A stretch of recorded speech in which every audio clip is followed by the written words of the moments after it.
Bonjour à tous, bienvenue sur 4 coins faits, votre chaîne incontournable pour découvrir les faits les plus intéressants du monde entier. Aujourd'hui, nous nous penchons sur un sujet qui pourrait vous surprendre. Pourquoi tous les pays de l'Union européenne n'utilisent-ils pas l'euro? La plupart des pays de l'UE ont adopté l'euro, mais certains ont choisi de conserver leur propre monnaie. Pourquoi? S'opposent-ils au changement ou y a-t-il autre chose? Dans cette vidéo, nous examinerons les raisons politiques, économiques et même culturelles qui ont poussé certains pays à conserver leur monnaie nationale.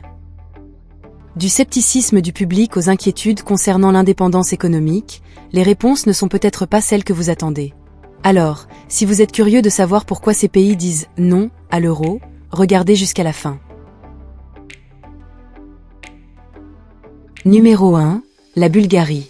La monnaie bulgare, le lev bulgare, est rattachée à l'euro par le biais d'un système de caisse d'émission, ce qui rend son taux de change relativement stable.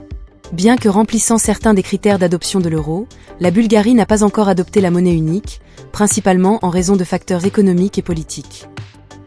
Bien que le pays ait un faible niveau d'endettement et une inflation stable, les inquiétudes concernant la corruption, la faiblesse des institutions et l'insuffisance des réformes structurelles ont ralenti les progrès. L'opinion publique hésite également à abandonner le lev, symbole de souveraineté nationale. Cependant, la Bulgarie a pris des mesures pour rejoindre la zone euro, en entrant dans le mécanisme de change, MCE2, en 2020.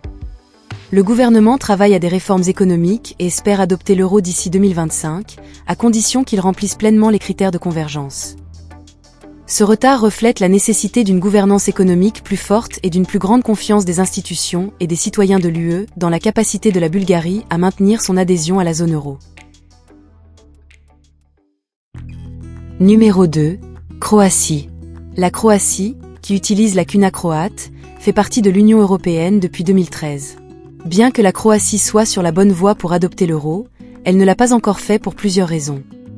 L'un des principaux facteurs est son adhésion relativement tardive à l'UE, qui a nécessité du temps pour remplir les critères de convergence nécessaires à l'adoption de l'euro, notamment la stabilité des prix, une faible inflation et la discipline budgétaire.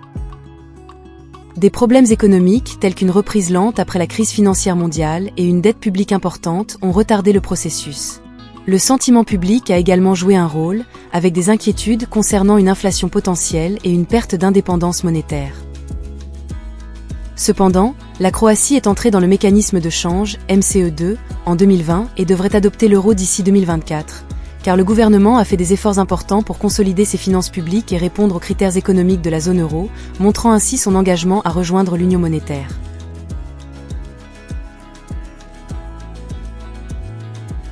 Numéro 3. République tchèque. La République tchèque continue d'utiliser la couronne tchèque, bien qu'elle soit obligée d'adopter l'euro en vertu de son adhésion à l'UE. Le pays a reporté l'adoption de l'euro principalement en raison de la résistance politique et publique. De nombreux Tchèques sont sceptiques quant aux avantages du passage à l'euro, craignant une perte d'indépendance monétaire et une augmentation des prix. Le gouvernement tchèque a toujours adopté une approche prudente, invoquant des inquiétudes concernant la souveraineté économique et les risques d'adhésion à la zone euro en période d'instabilité financière dans d'autres États membres. Bien que la République tchèque remplisse plusieurs des critères d'adoption de l'euro, comme une faible inflation et une dette contrôlée, il n'y a pas eu de forte pression politique en faveur de l'adhésion à la zone euro. Le pays a l'avantage de conserver sa propre monnaie, car elle lui offre une certaine souplesse dans la fixation des taux d'intérêt et dans la réponse aux fluctuations économiques. L'adoption de l'euro n'est pas probable dans un avenir proche, à moins que l'opinion publique ne change de manière significative. Numéro 4. Danemark. Le Danemark a une clause de non-adhésion officielle à l'euro, négociée lors du traité de Maastricht de 1992. La couronne danoise reste la monnaie officielle du pays et le Danemark bénéficie d'un arrangement spécial qui lui permet de rester indéfiniment en dehors de la zone euro. Le gouvernement et l'opinion publique danoise ont montré peu d'enthousiasme pour l'adoption de l'euro, un référendum organisé en 2000 ayant abouti à un vote majoritaire contre l'adhésion à l'union monétaire.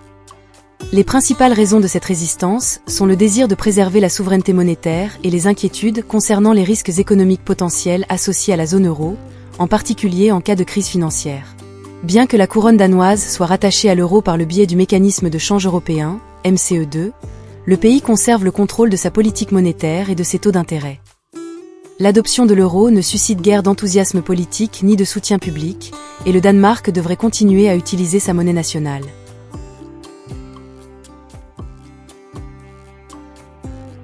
Numéro 5. Hongrie. La Hongrie utilise le forint hongrois et n'a pas l'intention d'adopter l'euro dans l'immédiat, malgré son appartenance à l'UE. Le gouvernement hongrois, sous la direction du Premier ministre Viktor Orbán, s'est montré réticent à rejoindre la zone euro, invoquant des craintes de perdre le contrôle de la politique monétaire nationale. La Hongrie a rencontré des difficultés pour satisfaire aux critères de convergence économique requis pour l'adoption de l'euro, notamment en ce qui concerne l'inflation et la dette publique. Des raisons politiques expliquent également ce retard, car le gouvernement considère l'euro comme une contrainte potentielle à sa souveraineté économique. Les dirigeants hongrois préfèrent conserver la capacité de fixer les taux d'intérêt et de gérer leur monnaie de manière indépendante, en particulier dans le contexte d'un paysage économique façonné par les priorités nationales. L'opinion publique est également mitigée, avec des inquiétudes concernant l'inflation et les inégalités économiques si le pays devait adopter l'euro. Par conséquent, la Hongrie ne devrait pas rejoindre la zone euro dans un avenir proche. Numéro 6. Pologne. La Pologne, le plus grand État membre de l'UE à ne pas utiliser l'euro, continue d'utiliser le zloty polonais. Le pays a retardé l'adoption de l'euro en raison d'une combinaison de préoccupations politiques, économiques et publiques. Bien que la Pologne ait rempli certains des critères d'adoption de l'euro, les dirigeants politiques ont exprimé leur réticence à rejoindre la zone euro, invoquant la crainte de perdre le contrôle de la politique monétaire.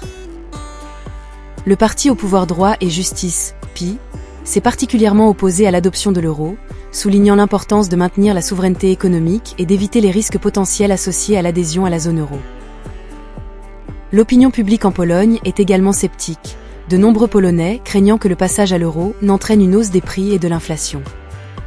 Bien que la Pologne soit tenue d'adopter l'euro à terme en vertu de son accord d'adhésion à l'UE, elle n'a pas de calendrier défini et la question reste politiquement controversée.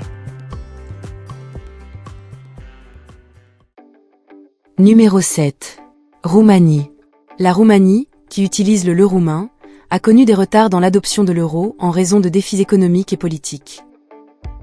Bien que la Roumanie ait exprimé son intérêt pour l'adhésion à la zone euro, le pays a eu du mal à remplir les critères de convergence nécessaires, notamment une inflation stable, une discipline budgétaire et une viabilité économique. Les niveaux élevés de dette publique, la corruption et les faiblesses structurelles de l'économie roumaine ont constitué des obstacles importants à l'adoption de l'euro. L'instabilité politique et l'absence de consensus sur la question ont également contribué au retard. L'opinion publique roumaine est divisée, avec des inquiétudes concernant l'inflation potentielle et la capacité de l'économie nationale à gérer la transition. Bien que le gouvernement ait fixé des objectifs pour l'adoption de l'euro dans le passé, ces échéances ont été reportées à plusieurs reprises. La Roumanie reste déterminée à rejoindre la zone euro à long terme, mais elle est confrontée à des obstacles importants qu'il faut d'abord surmonter. Numéro 8. La Suède. La Suède continue d'utiliser la couronne suédoise, malgré son appartenance à l'UE, en grande partie à cause d'un référendum national en 2003 au cours duquel le public suédois a voté contre l'adoption de l'euro. Le gouvernement suédois respecte le résultat du référendum et n'a pas fait de progrès sérieux en vue de l'adoption de l'euro depuis. Bien que la Suède remplisse techniquement la plupart des critères pour rejoindre la zone euro, notamment la stabilité économique et une faible inflation, la volonté politique ou publique de le faire est faible. Les Suédois tiennent à leur indépendance monétaire et beaucoup voient l'euro comme une menace potentielle pour la flexibilité de la politique économique nationale. Les crises financières dans certains pays de la zone euro ont également renforcé le scepticisme quant aux avantages de l'adhésion. En conséquence, la Suède n'est pas pressée d'adopter l'euro et devrait continuer à utiliser la couronne dans un avenir proche, à moins qu'il n'y ait un changement significatif de l'opinion publique. C'est tout pour l'analyse approfondie d'aujourd'hui sur les raisons pour lesquelles certains pays de l'UE ont choisi de conserver leur propre monnaie au lieu d'adopter l'euro. Nous espérons que vous l'avez trouvé aussi fascinant que nous. Que pensez-vous, ces pays devraient-ils finalement adopter l'euro, ou sont-ils mieux lotis avec leur propre monnaie? Faites-le nous savoir dans les commentaires ci-dessous. Si vous avez aimé cette vidéo, n'oubliez pas d'appuyer sur le bouton j'aime, de vous abonner à 4 coins faits et d'activer la cloche de notification pour ne jamais manquer une mise à jour de nos dernières vidéos. Nous avons encore plus de contenu passionnant à vous proposer, plongeant dans les faits et les histoires les plus intéressants du monde. Merci d'avoir regardé, et à bientôt pour la prochaine.